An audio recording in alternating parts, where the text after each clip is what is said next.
t'écouter. Congo-Brazzaville, merci Soumana pour votre message.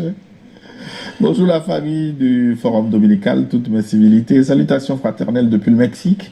C'est Walkenga Mokuba Bolatibé. Merci beaucoup pour cet éveil de conscience africaine collective. Le chemin de la souveraineté, de la révolution est une voie très rocailleuse, pleine d'épreuves, des attaques barbares, militaires, médiatiques et bien d'autres. Merci beaucoup aux 3 étoiles polaires sahéliennes. Vive l'AES, vive l'Afrique libre et souveraine. À bas la France et ses valets locaux. Sans oublier les autres puissances impérialistes. Victoire immortelle à nos aïeux comme Sankara, Nkrumah, Kadhafi, Lumumba, Ruben Nyobe, Félix, Roland, Moumier, Abel, King et Ernest Wandier, Léopold, Moumé Etia, Sékou Touré, Sylvanus Olympio, qui avait commencé ce combat. Ils avaient compris avant nous.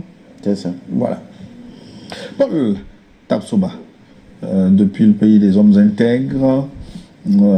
Son message, bonjour à vous, Gilles, mon respect à mon ambassadeur et son co-débatteur, le Mathieu Gonton. Merci pour votre disponibilité pour nous enseigner la sagesse. Macron est dans son rôle, il cherche la survie pour l'économie de la France. Pour ce qui aide l'Afrique, c'est le fait que les dirigeants sont liés, sinon les populations sont conscientes dès qu'on a l'occasion pour se défaire. Les populations saisissent cette occasion. Au Burkina Faso, nous regardons la bonne marche du Mali et à l'arrivée de IB, nous sommes accrochés, mettons tout en œuvre pour sa protection. Le message du Bénin, maintenant, c'est Sani Lompo de Latitengu, au nord du pays. Le Bénin, Mathieu Godson connaît très bien pour y avoir passé une vingtaine d'années d'ailleurs. Bonjour, chers panélistes. Tu es béninois, non? Non. 100%. Ah bon?